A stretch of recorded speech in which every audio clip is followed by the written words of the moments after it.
어디에 부딪히거나 누구에게 맞아서 상처가 생길 때가 있습니다.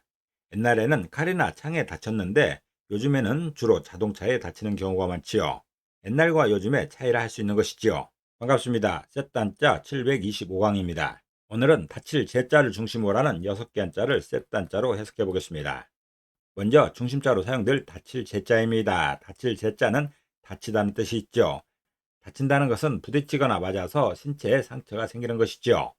이 다칠 제자는 열십자와 창과자로 구성되었습니다. 그 중에 열십자는 숫자 열을 의미하지만 붓으로 사용되게 되면 주로 완전하다 해석합니다.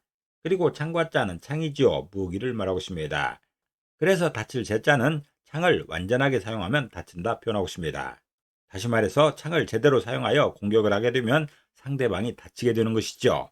그 상황을 표현하는 게 다칠 제자입니다. 잘 훈련된 용사가 아니래도 창을 들고 누군가를 공격하면 그 사람이 다치게 되어 있습니다. 제대로 완전하게 사용한다면 더 많이 다치는 것이죠. 창이나 칼 같은 무기는 상대방을 다치게 하려고 만든 물건인 것이죠. 다칠 제자는 창을 완전하게 사용하면 다친다 표현하고 있습니다. 다시 말해서 창을 제대로 사용하여 공격을 하게 되면 상대방이 다친다는 그런 설명입니다. 중심자인 다칠 제자에 또 하나의 부수를 추가할 때마다 또 다른 한자를 만날 수 있습니다. 이것이 바로 셋단자입니다. 다칠 제자가 사용된 첫 번째 관련자는 재앙 제자입니다. 재앙 제자는 재앙을 의미하지요. 재난을 의미하고 있습니다. 그리고 이 글자는 주로 어조사로 사용되고 있습니다. 이 재앙 제자는 다칠 제자와 입구자로 구성되었습니다. 그 중에 다칠 제자는 다친다는 뜻이 있고 입구자는 입입니다. 그리고 이번 경우는 사람 그 자체로 해석하겠습니다. 그래서 재앙 제자는 사람이 다치는 게 재앙이라 표현하고 있습니다. 다시 말해서 재앙이라는 것은 뜻밖의 병고로 사람이 죽거나 다치는 것이죠. 갑작스럽게 어떤 재앙이 생기면, 어떤 변고가 생기면 사람이 다치거나 죽게 됩니다. 재산의 손실은 말할 것도 없고 많은 사람이 다치고 죽게 되는 것이죠. 재앙의 결과가 그런 것입니다. 재앙 제자는 사람이 다치는 게 재앙이라 표현하고 있습니다. 다시 말해서 재앙은 뜻밖의 병고로 사람이 죽거나 다치는 것이라 설명하고 있습니다. 물건이 파괴되어 재산이 손실되는 것보다 사람 다치는 것을 재앙으로 설명하는 것입니다. 사용 단어로서는 오호 통제가 있습니다. 오호 통제는 비통하다라는 그런 뜻이죠. 슬플 때나 탄식할 때 하는 말입니다. 그리고 재생명이나 재생백이랄 때 재앙제자가 사용되고 있습니다.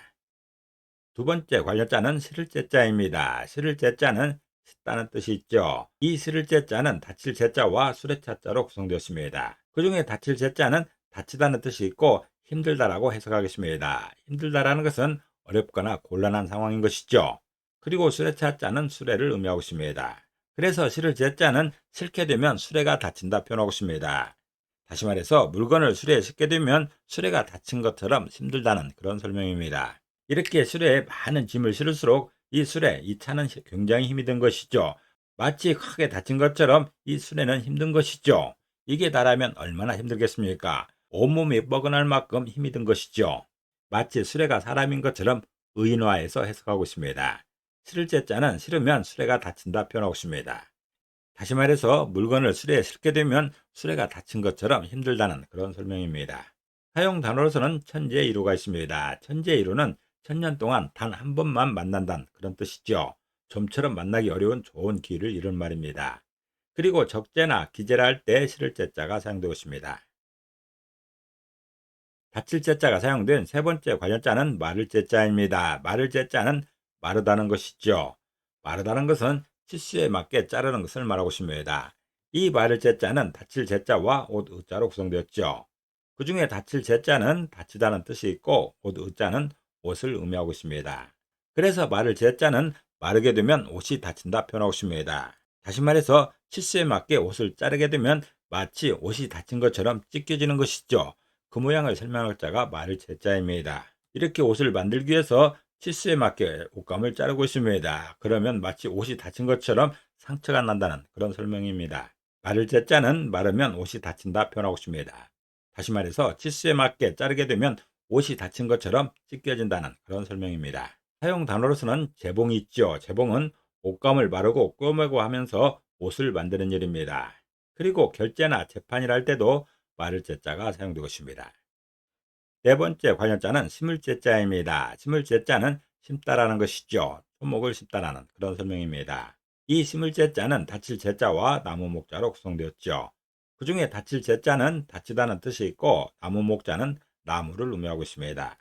그래서 심을 제자는 심으면 나무가 다친다 표현하고 있습니다. 다시 말해서 나무를 심는 과정에서 뿌리나 가지가 다치게 되는데 그 모양을 심을 제자로 설명하고 있습니다. 아무리 정성 들여서 심는다 하더라도 어딘가는 다치게 되어 있습니다. 뿌리가 다치든 줄기가 다치든 잎사귀가 다치든 어딘가는 다치게 되는 것이죠.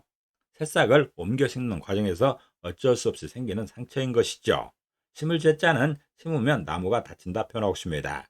다시 말해서 나무를 심는 과정에서 뿌리나 가지가 다치게 되는데 이 과정을 심을 제자로 설명하고 있습니다. 사용 단어로서는 제식 식민지라는 말이 있습니다. 제식 식민지는 원주민의 노동력을 이용해서 제식 농업을 경영하는 식민지를 말하고 있습니다. 대개 열대지방이나 아열대 지역에 많이 있는 것이죠. 선진국에 큰 자본이 들어가서 원주민들의 노동력과 그곳의 땅을 이용하여 재배하는 그 방식이 제식 식민지입니다. 그리고 재배나 분재를 할 때 침을제자가 사용되고 있습니다. 다칠제자가 사용된 다섯 번째 관련자는 일대자입니다. 일대자는 이다는 뜻이 있죠. 이다라는 것은 물건을 머리 위에 얹는 것입니다. 이 일대자는 다칠 제자와 다를 이자로 구성되었습니다. 그 중에 다칠 제자는 다치다는 뜻이 있고 힘들다로 해석하겠습니다. 그리고 다를 이자는 다르다는 뜻이 있죠. 그래서 일대자는 이면 다른 것이 다친다 표현하고 있습니다. 다시 말해서 머리에 물건을 올리게 되면 물건은 좋지만 다른 것이 뭐겠습니까? 머리죠. 머리가 힘들다는 그런 설명입니다. 옛날 어머니들은 이렇게 머리에 이고 물건을 옮기는 경우가 많았습니다. 요즘엔 거의 없어졌죠. 이렇게 물건을 이고 이동시키게 되면 그 물건은 괜찮겠지만 다른 것, 즉 머리가 힘들다는 그런 설명입니다. 머리는 되게 힘들죠. 보기 얼마나 아프겠습니까? 일대자는 이면 다른 것이 다친다 표현하고 있습니다. 다시 말해서 머리에 물건을 올리고 물건을 이동시키게 되면 물건은 좋겠지만 다른 것, 즉 머리가 힘들다는 그런 설명입니다. 머리나 목이 아픈 것이죠. 사용 단어로서는 불구대천이라는 말이 있습니다. 불구대천은 하늘을 함께 이지 못한다는 뜻이죠. 이 세상에서 같이 살 수 없을 만큼 큰 원한을 가짐을 비유하는 말입니다. 그리고 부대나 대관식을 할 때 일대자가 사용되고 있습니다. 다칠 제자가 사용된 여섯 번째 관련자는 끊을 절자입니다. 끊을 절자는 끊다는 뜻이 있죠. 끊다라는 것은 이어진 것을 잘라서 따로 떨어지게 하는 것입니다. 이 끊을 절자는 다칠 제자와 새추자로 구성되었습니다. 그 중에 다칠 제자는 다치다는 뜻이 있고 새추자는 새를 의미하고 있습니다. 그래서 끊을 절자는 새를 다치게 하여 끊는다 표현하고 있습니다. 다시 말해서 줄지어 날아가는 새 중에서 하나를 이탈시켜 행렬에서 끊는다는 그런 설명입니다. 이렇게 여러 마리 새들이 줄지어 날아가고 있습니다. 이때 포수가 화살로 어떤 새 한 마리를 맞추게 되면 이 새는 행렬에서 이탈되는 것이죠. 그렇게 되면 줄지어 날아가는 새들의 행렬이 끊어지는 것이죠. 혼비박산 다른 데로 날아가 버립니다. 줄지어 날아갈 수가 없는 것이죠. 그 행렬을 끊는 것을 끊을 절자로 표현하고 있습니다. 끊을 절자는 새를 다치게 하여 끊는다 표현하고 있습니다. 다시 말해서 줄지어 날아가는 새 중에 하나를 이탈시켜서 행렬을 끊는다는 그런 설명입니다. 사용 단어로서는 절장보단이라는 말이 있습니다. 절장보단은 긴 것을 잘라서 짧은 것을 보충한다는 뜻이죠. 장점으로 단점을 보완한다는 말입니다. 그리고 절제나 횡절이를 할 때 끊을 절자가 사용되고 있습니다. 오늘은 셋단자 725강으로서 다칠 제자를 중심으로 하는 6개 한자를 셋단자로 해석해 봤습니다. 오늘 배운 것을 다시 한번 요약하겠습니다.